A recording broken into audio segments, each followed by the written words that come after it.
La semana pasada terminamos el capítulo 4 y el capítulo 4, esos versos del 17 hasta el 25, sirven prácticamente de alfombra roja para lo que sería uno de los primeros discursos de Jesús.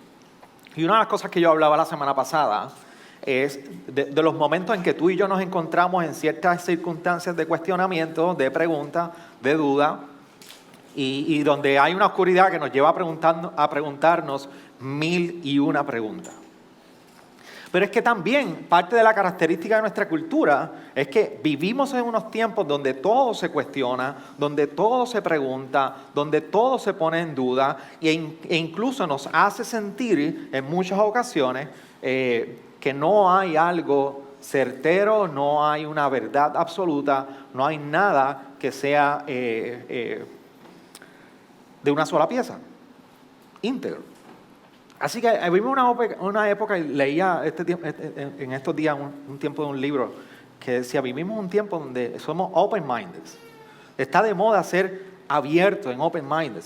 Pero dice, pero al final este concepto lo que nos lleva a nosotros es que somos como una medusa. No hay un filo, no hay una columna vertebral, no hay un rincón íntegro. Nos movemos y vamos y venimos de acuerdo a cómo está la corriente. Estos son los tiempos donde nosotros vivimos hoy. Son tiempos que se pregunta y se cuestiona qué es ser mujer, qué es ser hombre, qué es ser niño, qué es ser niña, qué es ser una familia. Lo interesante es que nosotros hemos subestimado este tiempo que vivimos y no hemos entendido que ese cuestionamiento ha llegado a la integridad y ha sobrepasado las columnas de la iglesia. Y se ha adentrado al punto que nos cuestiona hoy, que es ser un discípulo. ¿Qué es ser un seguidor de Jesús? Son tiempos donde tú y yo tenemos que luchar consistentemente en contestar esa pregunta. ¿Cómo me veo como un discípulo de Jesús hoy? La semana pasada hablamos de cuando Jesús estaba haciendo un llamado a sus discípulos y este llamado a sus discípulos requiere una respuesta de nosotros. Pero hoy día tú y yo no nos vemos con unas redes allí en una barca y sosteniendo nuestra vida y nuestra provisión. Quizás algún familiar de usted o quizás aparte de Ewin que le gusta pescar, nadie más se ve con una caña de pescar. Pero nuestra vida no depende de esa vocación. Entonces, son tiempos muy difíciles y distintos. ¿Cómo se ve un discípulo? Es una de las preguntas que va directa a la crisis de identidad que nosotros estamos experimentando en estos tiempos. Pero no solamente la crisis de identidad, es que hay una crisis de propósito. Y todos luchamos con ello.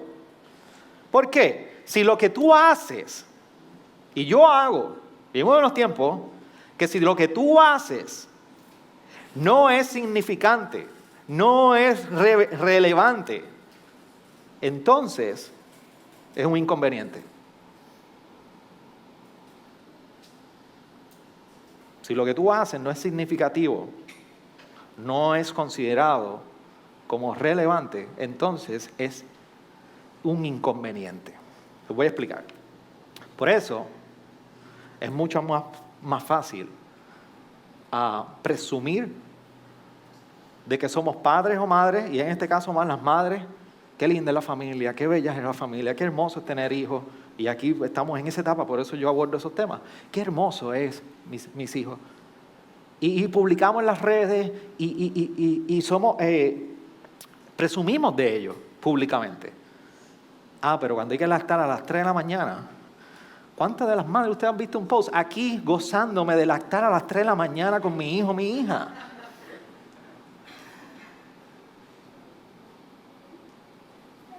Y esa rutina y una y otra vez con los ojos y nosotros luchando ahí en la crianza y luchando en poder atender al recién nacido. Antier veía un post que decía, cuando una madre escucha a una madre primeriza en sus primeros meses diciendo qué difícil es la crianza. Y aquí había en su subconsciente, decía, deja que llegue a los 2 años. ¿Por qué? Porque son momentos donde incluso, yo no sé si usted lo experimentó, pero nosotros lo experimentamos en nuestro hogar. A esa hora, en ese cansancio, ya no es algo significativo. es un inconveniente. No es por casualidad que usted ve tantos padres que llegan a un punto donde incluso tú dices, ¿cómo es posible que puedan maltratar a un niño o un bebé de 5 o 6 meses? No hay justificación para ello. Lo que digo es que no hay una madurez, no hay un momento donde está esa persona bien afincada emocionalmente para lidiar con el reto de 5 semanas, 6 semanas, a ese son perdiendo sueño. El que no está bien va a perder los estribos, como decimos en buen puertorriqueño. En nuestros trabajos es mucho más fácil presumir de nuestros roles, de nuestro título. Soy supervisor, soy gerente, soy director, estoy encargado del departamento. Nos encanta presumir de eso. Tengo mi propio negocio, whatever que sea. Pero nosotros no presumimos de la lucha y las dificultades en las relaciones laborales y los retos que lleva a mantener un negocio y hacer todo eso. ¿Por qué? Porque es un inconveniente. Para nosotros no es algo significativo. Lo que no es significativo es lo que en algún momento, en un aspecto, nos da propósito. Y a mí me da propósito el título que tengo, me da propósito cómo luce lo que tengo, me da propósito lo que hago, pero no las luchas que enfrento en ello. ¿Me siguen por lo que estoy diciendo? Tú y yo somos presas, igual que toda la sociedad, de esas mismas luchas. Así que luchamos con la crisis de identidad, ¿qué es ser un discípulo en este tiempo? Y luchamos con la crisis de propósito. Eugene Eisner, en un libro excelente, se llama Overcoming Apathy, sobrepasando la apatía, si fuera la traducción. Dice, tenemos tiempo y dinero, pero no tenemos propósito. Y todos tenemos eso en abundancia. De alguna manera tenemos tiempo, de alguna manera tenemos dinero, pero no tenemos propósito. Y el Sermón del Monte, Jesús viene a dirigirse a sus discípulos entre muchos aspectos en estas dos áreas, propósito e identidad. Y saben que el libro de Mateo es una biografía que Mateo mismo, Leví en su momento, escribió acerca de Jesús. Es una biografía que relata los hechos de Jesús. Así que la intención de Mateo es presentarnos a Jesús, Dios encarnado, ver el cumplimiento del Antiguo Testamento que viene anunciando el Mesías y ver qué era lo que representaba establecer el reino, de qué manera Jesús estaba estableciendo el reino de Dios. Y algo que hace Mateo, y lo dimos en la introducción, es que Mateo hace un énfasis en 5 instancias, 5 discursos particulares de Jesús. Imagínense que un día yo no estoy con ustedes y ustedes dicen, vamos a hacer una biografía del pastor Xavier, y usted dice, vamos a escoger los 5 chistes más mongos del pastor Xavier en toda la historia del ministerio, que lo describan a él. Y usted viene y dice, el chiste número 1 es este, el chiste número 2, el chiste número 3, número 4 y número 5. Esos son los que definen a Jesús. Mateo tomó las narraciones que no eran un chiste, eran discursos, predicaciones, sermones de Jesús y los puso en 5 discursos. El del Sermón del Monte, que va desde este capítulo 1 hasta el capítulo 7, es el primer discurso de Jesús que vemos en Mateo. Así que es un sermón bien abarcador. Pero lo importante de este Sermón del Monte es que el Sermón del Monte va, y por eso me decía ahorita que el sermón de la semana pasada es una alfombra roja para el Sermón del Monte, porque es donde Jesús está haciendo el llamado a los discípulos, interrumpe la oscuridad y viene a traer propósito de que, hey, necesito que respondas al llamado que estoy haciendo. Arrepentíos, el reino de Dios se ha acercado. Entonces este Sermón del Monte es un sermón que va dirigido al llamado o a lo que representa ser el pueblo de Dios.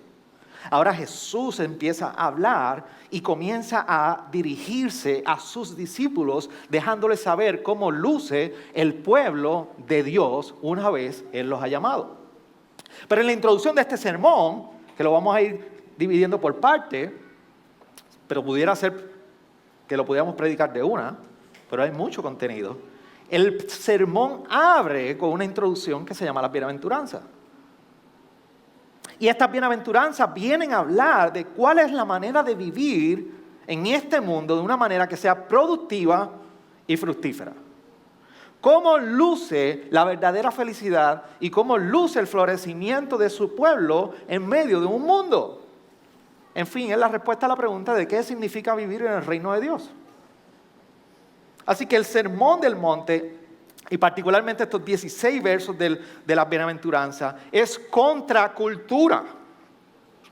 Son una introducción a un sermón de Jesús que va en contra del mundo, de las estructuras del mundo y de la cultura que nos rodea. Por eso le podemos decir y definir que es contracultura. Y es lo que se conoce en cierta manera el macarismo. Macarismo viene de que en su original griego, cada bienaventuranza lo que viene a dirigirse es Macario. Esa es la traducción de la palabra bienaventuranza. En algunas de sus versiones, felices son, bendecidos son. Pero en su original la palabra es Macario. Y no es la marioneta de lo cual tú y yo conocemos, algunos de nosotros. A otros no entienden lo que eso significa. Pero Macario viene de ahí. Y el macarismo es precisamente un acercamiento a cómo luce la felicidad. Ahora, nosotros hemos visto que la definición más común y tradicional de nuestras traducciones de la Biblia en este tiempo moderno son bendecidos. Si usted tiene una traducción más cercana al parafraseo, y si la tiene hoy con usted, se debe arrepentir, pero podemos hablar luego de esto en el servicio. Si usted tiene una versión literal, dice bienaventurados. Y algunos van a decir bendecidos y felices. Pero este no es el punto del sermón, sus traducciones en la Biblia un domingo. El punto es que ese es con lo que estamos familiarizados. Sin embargo, muchos académicos han llegado a la conclusión, y sí, tienen mucha razón, que no es definitivamente solamente felices y bendecidos. Es que la palabra de bienaventurado viene anclada en el contexto bíblico de ser próspero y fructífero. O sea, pudiera que usted intercambiar la palabra bienaventurado por decir prósperos son los de pobre espíritu, o fructíferos son los de pobre de espíritu. Así que es un poco complicado poder traducir todas las implicaciones de esa palabra. Pero ¿por qué, pastor, usted está haciendo todo esto? Si Neisha estuviera hoy aquí me dijera, esa porción fue bien estudio bíblico, pero es bien importante que lo podamos entender. Es próspero y fructífero, o florecimiento. Y tiene una razón de ser. Jesús viene a hablar cómo luce el discípulo de una manera que es fructífero, próspero, o cómo ha de prosperar en su vida como discípulo. Por eso cuando vamos a los primeros 2 versos, bien importante que entendamos en el marco que Jesús está haciendo esto. Nosotros venimos diciendo que Mateo es uno de los autores o evangelistas que más referencia hace al Antiguo Testamento, apuntando al cumplimiento de una profecía, de una espera, de un Mesías que vendría a salvar. Y en cierta manera en los primeros 4 capítulos hicimos referencia al Éxodo, hemos hecho referencia a Isaías, que es integral para esta conexión. Pero aquí nosotros vemos que en esos primeros 2 versos Jesús viene a ser presentado de cierta manera como el cumplimiento de uno más grande que Moisés. La última vez que el pueblo experimentó a alguien subiendo un monte para compartir una ley de cómo debían vivir fue en el Éxodo, en Sinaí.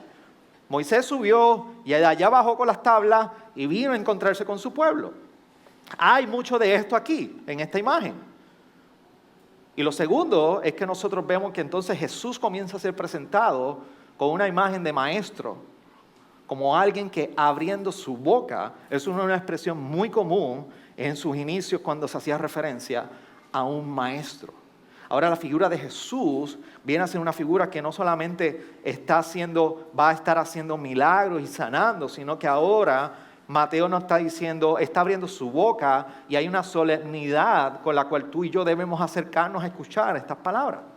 La audiencia debía acercarse muy solemnemente con lo que iba a escuchar, porque había un maestro que estaba abriendo su boca, este era Jesús. Charles Spurgeon decía que cuando Jesús abre la boca, nosotros debemos abrir los corazones y nuestros oídos. Y esta es la imagen que Mateo está presentando de Jesús. Y comienza con la bienaventuranza. Lo interesante es que hay una progresión muy lógica dentro de las bienaventuranzas. Y nosotros, aunque usted las puede leer divididas como 9 bienaventuranzas, yo quiero que usted las pueda entender en 3 categorías. Y esto es un discurso, por eso yo tengo mucho conflicto con tener que predicarlo uno a uno. Aunque hay virtud en poder ir una a una y poder explicarla, pero para temas de exposición y sermón, yo quiero poder traerlo en 3 categorías que podemos abordarlas de esa manera. La primera es que vamos a ver unas bienaventuranzas que van alineadas a lo que es la humildad de los pobres. La segunda es que vamos a ver unas bienaventuranzas que van ligadas a lo que es los que tienen hambre y sed de justicia. Y la tercera es que vamos a ver unas bienaventuranzas de aquellos que son creadores de paz o procuran la paz. Y sobre esa primera categoría, sobre los humildes en pobreza, ¿qué describe al humilde pobre o la humildad del pobre? La primera que nosotros vemos es los pobres en espíritu. Por eso dice pobres en espíritu, pues de ellos es el reino de los cielos. Y aquí hay un resumen de todo lo que es la esperanza de un pueblo de Israel acerca de la profecía mesiánica o la espera o la esperanza mesiánica. Llegaría un Mesías. Y algunos académicos coinciden que había un grupo en particular de pobres judíos en ese entonces que eran seguidores de Cristo, no eran de la élite, eran seguidores del Señor y esperaban con mucha ansia la profecía de que un Mesías llegaría. Así que hay que tener cuidado porque en cierta manera Mateo no está espiritualizando los pobres, pero tampoco está diciendo que la pobreza no es parte de lo que está aspirando aquí. Hay un asunto espiritual de igual manera que también Mateo hace referencia, por eso le llama pobre de espíritu. Y el pobre en su traducción original va ligado a economía, dinero. Por eso no es solamente a nivel espiritual.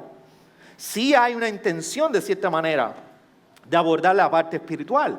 Por eso cuando nosotros vemos que se habla de pobres, son económicamente necesitados, pero espiritualmente dependientes.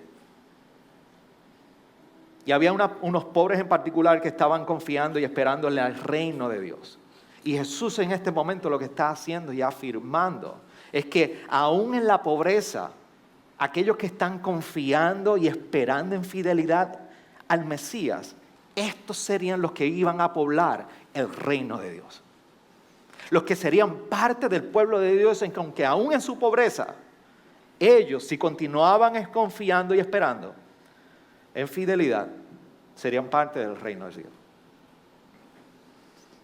La segunda que describe los humildes, la humildad del pobre, son los que lloran.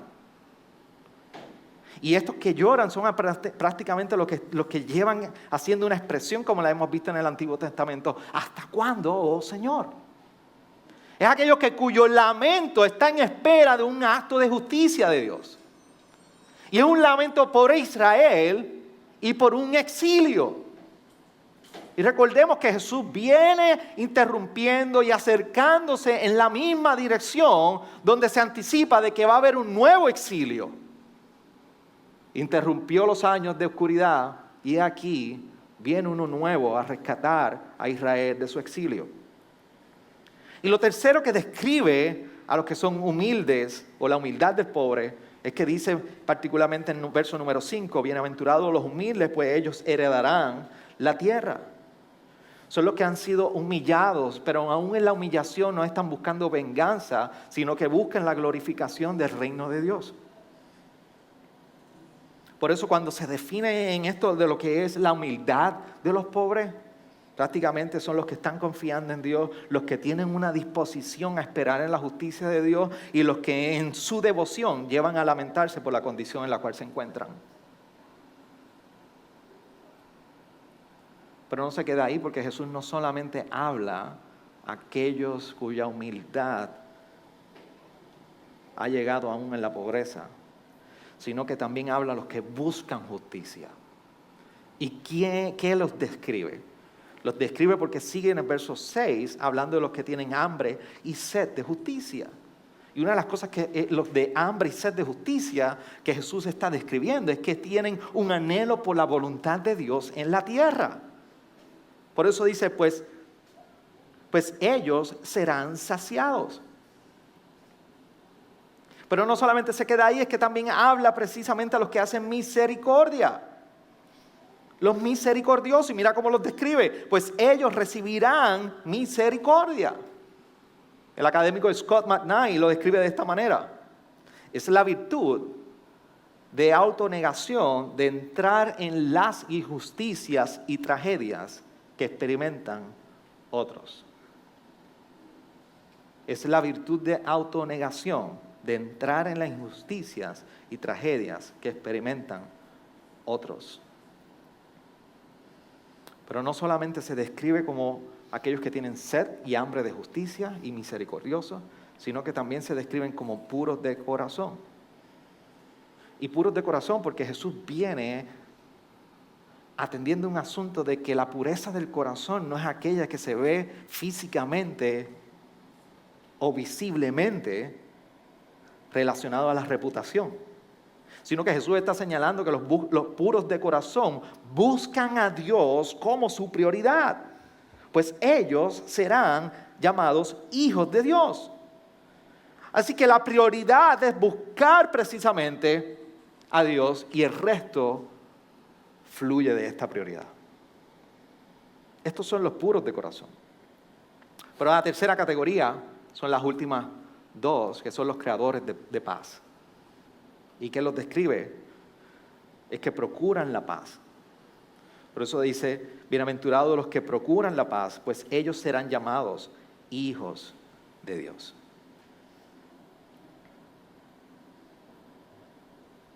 Cuando nosotros estamos en conflicto o podemos ver la naturaleza del conflicto, pero a la misma vez entendemos la naturaleza del llamado de Jesús, podemos coincidir que en los momentos que se requieren reconciliación, Dios está por la paz y no por la guerra.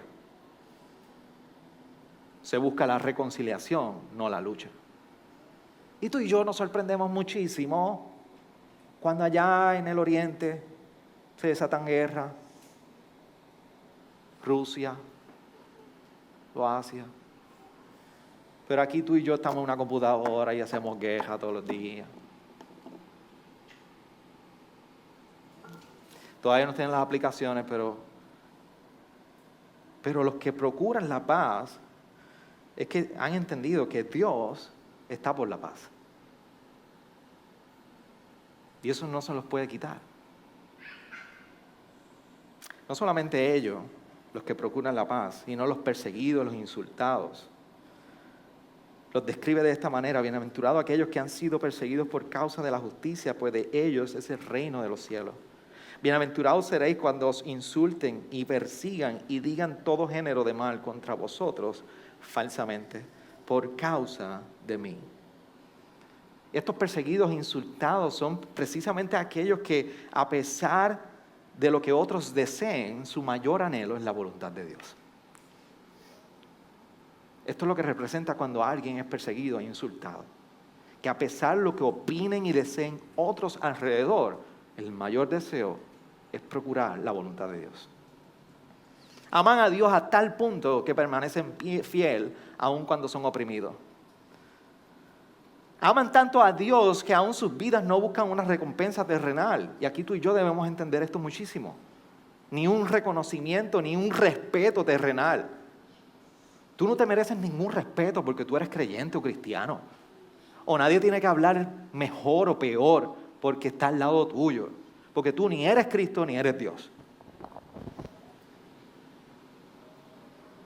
Sin embargo, es aquellos que a pesar de las condiciones alrededor, esperan toda una recompensa que será dada en su trabajo, por sus vecinos, por la sociedad. No, en los cielos.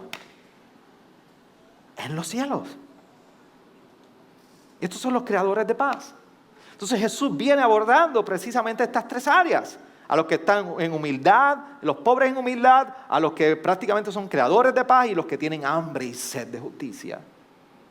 Y Jesús viene hablando en una dirección donde yo no sé si a usted le pasa, pero mientras yo voy preparando el sermón y voy por cada bienaventuranza, es como si antes había un juego de palitos, yo no me acuerdo el nombre, pero eran unos palitos que usted tenía que cruzar e ir sacándolos poco a poco.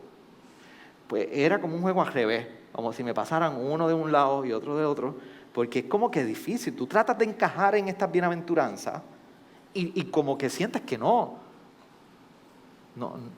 estás en forma, no cabe. Entonces la pregunta es, ¿cómo yo puedo ser feliz con estas palabras? ¿Cómo es posible que esta sea la descripción de la felicidad. Y si esta es la descripción de la felicidad, ¿cómo yo puedo ser feliz? ¿Cómo puedo ser fructífero y próspero? Y tiene mucho sentido porque en el concepto de felicidad, de lo que es ser fructífero, próspero, en el 2020 Google publicó que lo más buscado en ese año de pandemia fue la pregunta de ¿cómo puedo ser feliz? Entonces, no hubo una expresión, una definición, una palabra en el 2020 más buscadas en Google que no fuera la pregunta de ¿cómo puedo ser feliz? Y el reto con las bienaventuranzas es que nosotros nos acercamos pensando que la felicidad que Jesús está describiendo por medio de la bienaventuranza, que la manera de ser fructífero y próspero en la bienaventuranza es como tú y yo tenemos el concepto de felicidad y de florecimiento. Y es que el concepto que usualmente nos forma a ti y a mí en cuanto a la felicidad es un concepto efímero, es un concepto muy imaginario, pues va conforme a tus deseos y en ocasiones es un concepto que ni siquiera haya satisfacción en algún momento. Así que es muy subjetivo, incluso puede ser muy circunstancial. Tú y yo somos felices, nos sentimos felices en situaciones en particulares.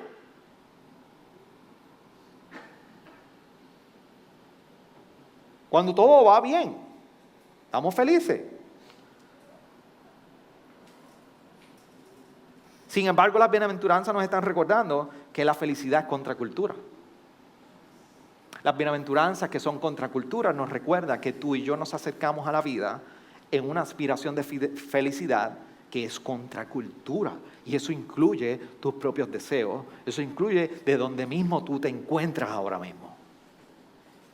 Por eso Jonathan Pennington le llama a la bienaventuranza el sufrimiento paradójico del florecimiento. El sufrimiento paradójico del florecimiento. Porque es que parece que no es compatible que yo voy a ser fructífero o próspero, pero tengo que sufrir. Y hay un sufrimiento. No puedo entender eso. Pues entiéndelo. ¿Cómo se baja eso, pastor? Se baja con la palabra. Y es que las bienaventuranzas representan todo lo que la humanidad, tú y yo, no aspiramos. Y no solamente que aspiramos, que evitamos. La pobreza de espíritu, el lamento, la humillación, el hambre, la sed, la misericordia y procurar la paz. Todas ellas, tú y yo, las evitamos.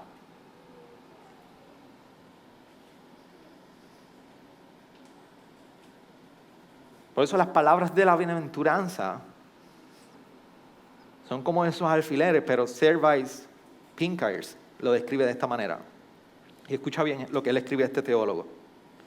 Podemos comparar el trabajo de las bienaventuranzas con el del arado en el campo. Trabajado con determinación, clava en la tierra el filo agudo del arado y abre. Como dicen los poetas, una herida profunda, un surco ancho. Del mismo modo, la palabra de las bienaventuranzas nos penetra con la fuerza del Espíritu Santo para romper nuestro suelo interior, nos atraviesa con el filo de las pruebas y con las luchas que provoca. Trastoca nuestras ideas y proyectos, trastoca lo evidente, frustra nuestros deseos, nos desconcierta, dejándonos pobres y desnudos ante Dios. Todo esto para preparar en nuestro interior un lugar a la semilla de la nueva vida. Si yo pudiera resumir todo el sermón de la bienaventuranza, tomaría esas palabras para resumirlo. Nos desconcierta, nos deja desnudo delante de Dios, nos trastoca en lo evidente, frustra nuestros deseos, frustra nuestras ideas, nuestros proyectos, nos interrumpe. Todo porque Dios quiere darle nueva vida y hacer una obra de nueva vida en nosotros. Entonces, ¿qué nos dice las bienaventuranzas acerca de la felicidad, pastor? Nos dice que no se trata de cómo tú te sientes. o cuán bien tú te sientes. Es que las bienaventuranzas vienen a atender quién tú eres y quién yo soy. Por eso las bienaventuranzas no se trata de lo que tú haces. Así que las bienaventuranzas vienen a ser definidas por Jesús y son moldeadas a base de nuestra relación con Dios por medio de Jesús. Porque se trata de quién tú eres, no de lo que tú haces. Entonces aquí es donde entra Jesús dentro de todas estas bienaventuranzas. Porque aún sigue la pregunta, ¿qué es ser un discípulo? Ahora, a la luz de la sociedad, no solamente a la luz de la sociedad, sino a la luz de la bienaventuranza, ¿cuán discípulos tú y yo somos? ¿Cuán discípulos tú y yo somos? Y el asunto es que podemos vernos tentados a medir la espiritualidad de tu vida, la espiritualidad de mi vida, a base de los estándares que nosotros entendemos. ¿Cuánto leo la palabra? ¿Cuánto asisto a la iglesia? ¿Cuánto oras? ¿Cuánto evangelismo tú haces? ¿Cuánto tú sirves? ¿Cuán generoso tú eres? La pregunta es, ¿esto representa que realmente eres espiritual? ¡No! Entonces la pregunta es, ¿qué representa? ¿Qué es ser un discípulo del reino? Y es vivir en la misión de una manera no solamente donde estás viviendo para ser fructífero y próspero tú mismo como discípulo, sino también donde tú estás esperando y procuras que este florecimiento sea expandido más allá de lo que tú has vivido. Por eso en el verso 16 dice, así brille vuestra luz delante de los hombres, para que vean vuestras buenas obras y glorifiquen a Dios que está en los cielos. Increíble que la primera vez que yo hice un encuentro con ese verso me cambió la vida. Y no fue por medio de la Biblia. Y dice, ay pastor, ¿qué es eso? Yo me recuerdo en los años 90, DC Talk publicaron un libro que se llama Locos por Jesús. Y uno de los textos más memorables de ese libro era este texto de Mateo 5:16. Y desde ese día me impregnó. Pero esto es lo que está hablando Jesús aquí. La vida fructífera no es solamente para tú aspirar a ese florecimiento, a esa prosperidad como discípulo, sino es para que sea esparcido hasta el punto que otros puedan experimentar el florecimiento de lo que es seguir a Jesús. Incluso las palabras de Jesús usualmente las leemos en un tono positivo, pero esos versos 13 y 14 nos recuerdan que no vivir conforme a este llamado de prosperidad y florecimiento en el contexto donde sí florece y prospera el discípulo. Y yo espero que a estas alturas, después de 8 años en Gracia Redentora y exposición que nosotros damos semana tras semana, cada vez que yo hablo de prosperidad, a usted no le pasa un signo de cash o de dinero por la mente. Usted puede entender lo que es prosperar espiritualmente en el Señor. Madurez, llamado, amor en el Señor.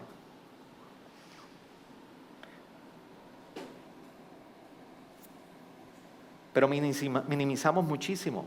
Y Jesús está trayendo una advertencia muy seria para aquellos que son discípulos. Porque no solamente les dice cómo florecen, sino que les está diciendo que hay consecuencias. Por eso en el verso 13 al 15, en la consecuencia de nosotros no entender la identidad y el propósito que trae Jesús, aún en medio de las bienaventuranzas, nos dice que hay consecuencias. Una, que la sal insípida es echada afuera. Y dos, que la luz que no alumbra no es útil. No sirve. Por eso hace el llamado en el verso 16. Usualmente lo vemos como una introducción, pero lo que yo quiero que entienda es que la luz que no alumbra no sirve. Y la sal insípida la echa fuera. Hay consecuencias en no vivir conforme al llamado de Jesús que da identidad y propósito. Pero Jesús no solamente habla de estas bienaventuranzas a quienes necesitan escucharlo. Jesús es también aquel que encarnó estas bienaventuranzas.